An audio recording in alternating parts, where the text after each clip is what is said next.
এই যে কালকে বাজারে গিয়ে এই একটা বড় তরমুজ নিয়ে এসেছি। এক শিয়াল ডাকলে সব শিয়াল ডাকে।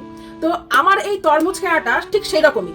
মানে কালকে বাজারে গিয়ে দেখছি সবাই একটা করে তরমুজ কিনে নিয়ে যাচ্ছে যাই বাজার করছে না কেন, যদি একটা কিছু কেনে তার সাথে একটা করে এরকম তরমুজ কিনে নিয়ে যাচ্ছে।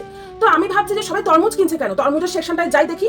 তরমুজের সেকশনে গিয়ে দেখি যে যে কোনো তরমুজ, মানে ছোট নাও কি বড় নাও, সব তরমুজেরই দাম হচ্ছে 3.44। মানে যাই নেবে ওজনে নয়, যে বড় হলে বেশি দাম হবে, ছোট হলে কম দাম, এইরকম নয়। তো আমি খুঁজে এবার আমি না কোনোদিন তরমুজ কিনিনি, বুঝি না যে কোনটা ভালো হবে, কোনটার ভেতরে রস বেশি আছে, কোনটা বেশি খেতে মিষ্টি লাল হবে। ওই তরমুজের সামনে দাঁড়িয়েই সাথে সাথে মোবাইলটা বার করে টাক টাক টাক টাক করে একটু লিখলাম যে কি করে, চ্যাটজিপিটিকে জিজ্ঞেস করলাম যে কি করে আমি তরমুজ কেনার সময় বুঝবো যে তরমুজটা ভালো হবে কিনা, ভেতরে লাল হবে কিনা, ভেতরটা মিষ্টি হবে কিনা, কি করে বুঝবো।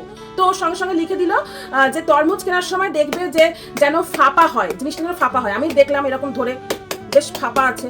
আর তরমুজ বেশি গোল কেনা ভালো, আর কি বেশি গোল হলে ভেতরটা নাকি মিষ্টি হয়।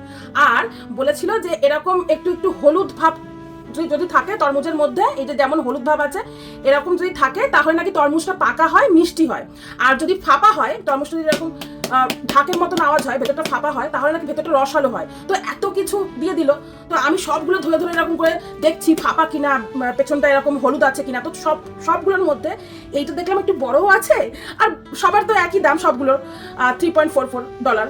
তা আর এইটার পেছনটাতে এতটা হলুদ আছে, তার মানে এটা নিশ্চয়ই পাকা হবে। তো এখন এটাই দেখার পালা যে চ্যাটজিপিটি ঠিকঠাক বললো কিনা। সত্যি কত সুবিধা বলো তো, এখন কাউকে কিছু জিজ্ঞেস করতে হয় না, কোনো আইডিয়া না থাকলেও নিজের মতন করে একটুকুনি নেটে সার্চ করে নিলেই কিন্তু বুঝে শুনে কেনা যায়। মানে কম ঠকি এখন আমরা এই সবের জন্য, তাই না? আগেকার দিনে মানুষ বুঝতো না কি করে কিনবো, জানতো না, না জেনে সব জিনিস কিনে নিয়ে আসতো, তারপর বাড়িতে এসে দেখতো যে খারাপ। আমি তো এরকম দেখেছি, আমার বাবা যতবারই বাজারে যেত ততবারই যদি ভুল ভালো কিছু জিনিস আনতো, মা বলতে মা দেখে শুনে আনে না, এটা দেখে আনতে হয়, এইভাবে কিনতে হয়, এই ঢ্যাঁড়সের পেছনটা কেটে দেখতে হয় যে কচি কিনা, মানে অনেক কিছু বুঝে শুনে কিনতে হয়। তো অনেকেই যায় না, কিনতে পারে না। আমিও সেরকম ট্যালা কিনতে আমি জানি না কিভাবে কিনতে হয়। তো আজকে এইরকম দেখে নিয়ে এসেছি, এখন দেখবো এটা মিষ্টি হয় কিনা আর ভেতরটা রসালো আছে কিনা, সব ঠিকঠাক বললো কিনা চ্যাটজিপিটি। চলো দেখি। আর এটার ওজন প্রায় 5 কেজির কাছাকাছি হবে, বেশ বড়, তাই না? আমি বড় দেখে নিয়ে এসেছি আর এরকম হলুদ দেখে নিয়ে এসেছি, এখন দেখার পালা কি হয়। চলো চলো।